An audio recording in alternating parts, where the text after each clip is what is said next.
daawadayaal kusoo dhawaada Saxafi Films Channel oo had iyo jeer idin soo gudbisa sheekooyinka iyo dhacdooyinka la yaab kale ee shirkadda Bollywood ka dhacaya dalkaasi Hindiya. Daawadayaal barnaamijkan waxaynu kaga hadli doonaa Deepika Padukone oo dusha ka martay Aamir Khan. Haddaba qaabkee ayay Deepika Padukone jilaagan caanka ah Aamir Khan ay dusha uga martay? Daawadayaal Deepika Padukone filimkeeda Padmavati ayaa waxaa la saaray shaashadaha dunida.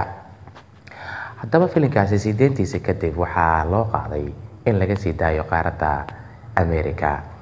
Haddaba sideenti filimkaasi markii Padmavati la sii daayay waxa uu jabiyay rikoodho caalami ah oo hore u dhigeen filimo badan oo ka mid ah shirkadda Bollywood-ka filimo lagu sameeyay horena looga sii daayay qaaradda dalka Ameerika. Haddaba rikoodhka caalamiga ee u yaala filimada dalka India lagu sameeyo ee laga sii daayay cariga Mareykanka filimka lacagta ugu badan soo xareeyay waxa uu ahaa filimka Dhoom 3 ee uu daadiinayay jilaaga caanka ah Aamir Khan. Haddaba filimkaasi Dhoom 3 markii shaashadaha dalka Mareykanka la saaray daawashadiisii waxaa ka soo xarootay lacag gaaraysa 1 milyan oo dollarka Mareykanka ah.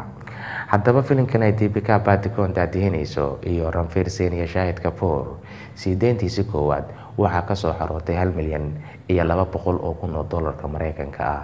Waana filimka galay kaalinta koowaad marka ay noqoto dhammaanba filimadii laga sii daayay dalka Mareykanka.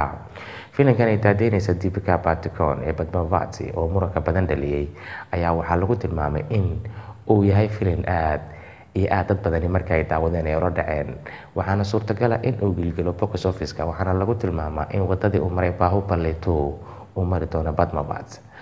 Haddaba filimada dalka India lagu sameeyo oo cariga Mareykanka laga sii daayay kuwa ahay kuwa ugu lacagta badani marka ay noqoto daawashadii kadib dakhliga ka soo xarooday filimadaasi. Horey kaalinta koowaad waxaa ugu jiray Dhoom 3 oo ay ka soo xarootay milyan lacaga. Sidoo kale waxaa ku jiray filimka PK oo ay ka soo xarootay 900. Sidoo kalena waxaa ka mid ahaa filimadii markii la geeyay dalka Mareykanka ay lacagaha badani ka soo xaroodeen Chennai Express oo 700 kun ay ka soo xarootay, balse filimka Padmavati ee Deepika Padukone ayaa kaalinta koowaad ku jira oo hadda haysta milyan iyo 200 oo kun oo dollar sideentiisa dalka Mareykanka. Waxaa la saadaalinayaa in filimkan ee Padmavati uu markii usbuucyo sii saarnaado shaashadaha dunida uu gaari karo filimka Bahubali 2 iyo in kale. Saadaalintaasi dad badani oo ka faallooda arrimaha Bollywood-ka waxa ay ku sheegeen inuusan marna gaari doonin Bahubali sababtoo ay tahay Bahubali waxa uu ku baxayay 3 luqadood halka Padmavati aysan luqadaha uu ku bixi doono badnayn. Sababaha keenay in filimka Bahubali ay lacagahaasi intaas leeg ka soo xaroodaan luqadaha uu ku baxay ayaa 3 ahaa mid English, Hindi iyo dhammaanba koonfurta India luqadaha lagaga hadlo ee Telugu, gobolada Telangana lagaga hadlo. Taasina waxay sababtay in uu lacag gaaraysa 4 milyan iyo 600 oo kun isbuucii u horeysay ay gacanta ku dhigaan mulkiilayaashii filimkaasi.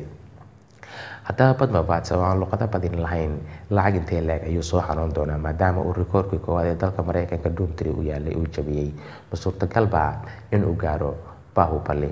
Waynu sugi doonaa isbuucyada soo socda. Daawadayaal barnaamijka aynu kaga hadlaynay filimka Padmavati ee loogu magac daray Deepika Padukone iyo lacagaha ka soo xarooday marka la qiimeeyay isaga iyo Dhoom 3 oo watay Aamir Khan. Intaas ayaan kusoo gabagabeynayaa barnaamijka. Waxaa idin daadiinayay anigoo ah Caaqil Cabdi Faarax. Waxaad ka daawanayseen Saxafi Films Channel. Daawadayaal ha moogaanina subscribe inaad tirahdaan fikirkiina aad inagu reebtaan qaybta comments-ka ee isla Saxafi Films. Inagoo isku duuban oo baahda Saxafi intaynu barnaamijka lamida ku kulmayno daawadayaal waxaynu idinkaga tegaynaa sidaa iyo nabadgelyo.